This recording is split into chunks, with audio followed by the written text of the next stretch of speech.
Hi you guys, how are you today? I'm sitting here this morning having some really nice coffee. Okay, cheers for the newlyweds. New quest. I just saw that 130 melons. Okay.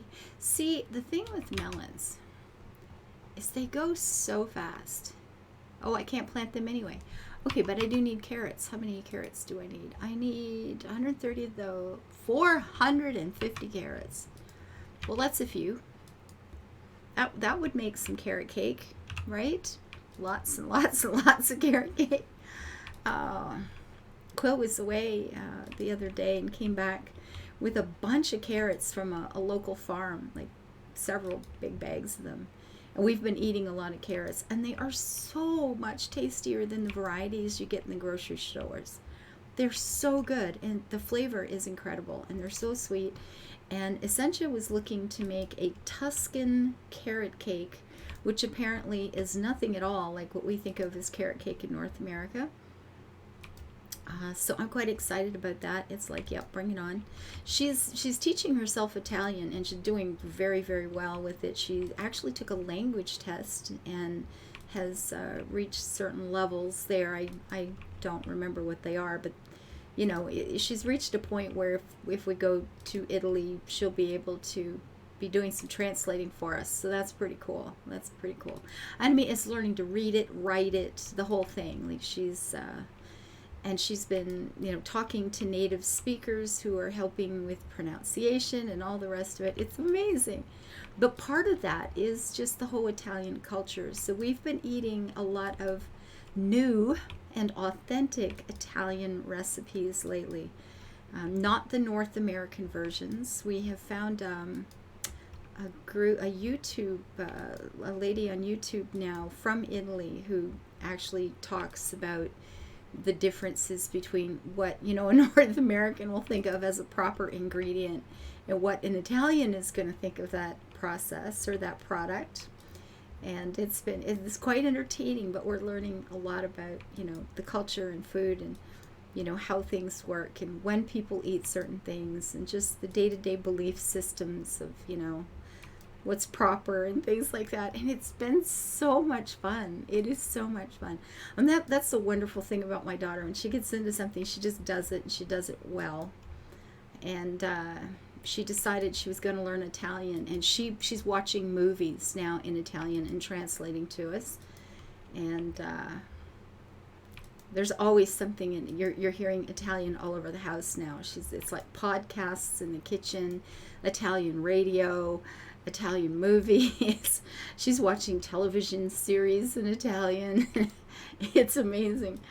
But the best part for me has been the food. It's so good. It's been really nice. Really, really nice, I gotta say. Okay, so how many? I needed 450, and I have currently 414. Okay, well, you know what? We'll just fill up this wee little block here with them or something. Not that it's all that little, but you know what I mean. We'll fill this up. So we had, she made an Italian dish last night. And I love this part too, because they, lemons grow in the Mediterranean quite well. And the flavors are very different, again, from North American food. If you are a North American and you have not traveled and tried to get into the actual food, local foods from other places, you are seriously missing out on a lot of things in life. As soon as COVID allows, get yourself a passport and get the hell out of Dodge, guys. Go somewhere and do something. Tomatoes. I've lived all over North America, and I mean all over North America. Literally coast to coast in the United States, coast to coast in Canada.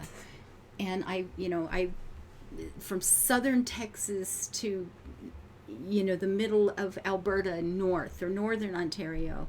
And I've tasted, I know what the food here tastes like. I've spent my life here. I know what I'm talking about, okay? And then you go to any old shop at all, although this is changing in Britain now, but when they were part of the EU, you would go into a shop and you would see tomatoes, but all the tomatoes, they would tell you where they're from. You get the varieties listed. You don't just have tomatoes or tomatoes on the vine. you know, it's like you don't know what the varieties, you don't know what the kinds are. You go in there and there's all the different varieties listed and what countries they're from and the day they were picked. And you know, I once bought a bunch of tomatoes and was testing them, taste testing by country. I got the exact same variety but from 3 different countries and was taste testing them, and they're like completely different vegetables. It's amazing. It is so absolutely wonderful, and the flavors are incredible. It's very, very exciting. Okay, I love it. I love it. I love it. I love it. And so the dish she made last night was made with lemons, and apparently in Italy they have certain kind of lemons they like for, you know, certain kinds of, like to make the limoncello or something out of, and then they want the lemon from a different part of the country for this dish that she made last night. And it's just a pasta dish, and it had ricotta cheese, lemon, basil, basic, and oil, olive oil, and that's pretty much it. And we have discovered, and I never knew this before either, that, you know, all these wonderful creamy, like Alfredos, like all these lovely pasta sauces that are very creamy, Italians don't use cream in them, and they are so much better if you don't. I had no idea. Like, I guess North Americans just don't know how to do it, so we go, ooh, that's rich and creamy, you pour in cream. And the flavors are quite different when you don't use cream. And if you know how to make something, this sauce was like heavy cream. I like what they would call double cream in the UK. Double cream. It's heavy and thick and smooth and silky, and it was wonderful. And there's no cream in it at all. There's no flour for thickening. There's none of that nonsense that we do here. And just cheese, lemon, oil, and lots of basil, and it's so good. Oh my goodness, I loved it so much. So I'm quite looking forward to the carrot cake. See, we talked about carrots. I was straight into food. For every morning for the last week, Essential came home with some basil plants recently. So I've actually got fresh basil. Here again in this town, when I try to buy fresh basil, I get, you know, a live basil, or like plants that have been picked, and the stalks or whatever put into, you know, a sealed container, and because it's not dried, it's considered fresh. But it's not fresh. It was, you know, the date it was picked is usually on the label, and that was 2 weeks before or something. But, and it is not the same as cutting it from a live plant, let me tell you. So every morning for the last, I don't know, several days, I've been eating tomatoes with Greek olive oil, a balsamic from, it's off some volcano in Italy. I can't remember where now, but I know it's a volcano, which is really, really good balsamic, by the way. And lots of fresh basil, just covered in green. Oh, it's so good. It's like I can't get enough. I'm going to kill both plants. I'm trying to, you know, take it from one plant one day and the other the next, so I don't immediately kill them. They're very hard to find up here, so man, I'm enjoying it. When I'm in Scotland, I always have basil plants in the kitchen. First of all, I love the smell, so it always smells quite nice. And I eat basil every day, so love this stuff. And it's so different from dried. Oh, it's so different.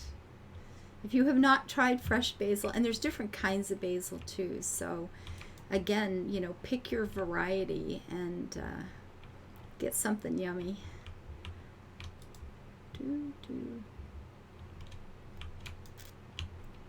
Is that we were discussing, you know, the idea of varieties, different places having the same thing, but it tasting so different. And it's like the ruby red grapefruit, which apparently was actually created by some radioactive, you know, a change from radiation. True story. Anyway, the ruby reds are, you know, you can get them from Texas, you can get them from Florida, California. I've had them from Israel, I think it's Spain, and I've had them from South Africa, and they are all different. all different. It's amazing how very, very different the flavors are. And because Ruby Red is Ruby Red from Texas. Okay, Ruby Red from Southern Texas is one of my probably top 3 favorite things in the world. I love Ruby Red from Texas.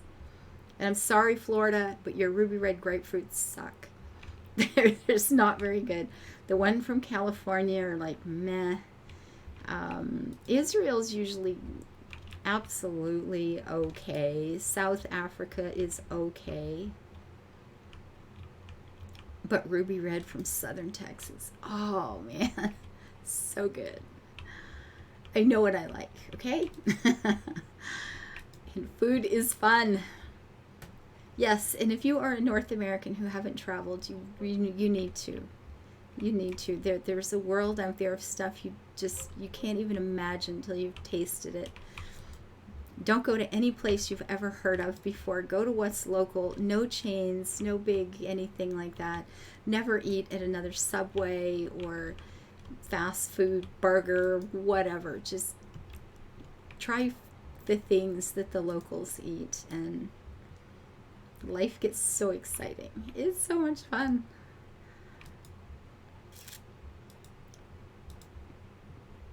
One thing I like about California, though, and it's been that way for years, is the best part. Like California, such a great state, and you're often so far ahead of other things.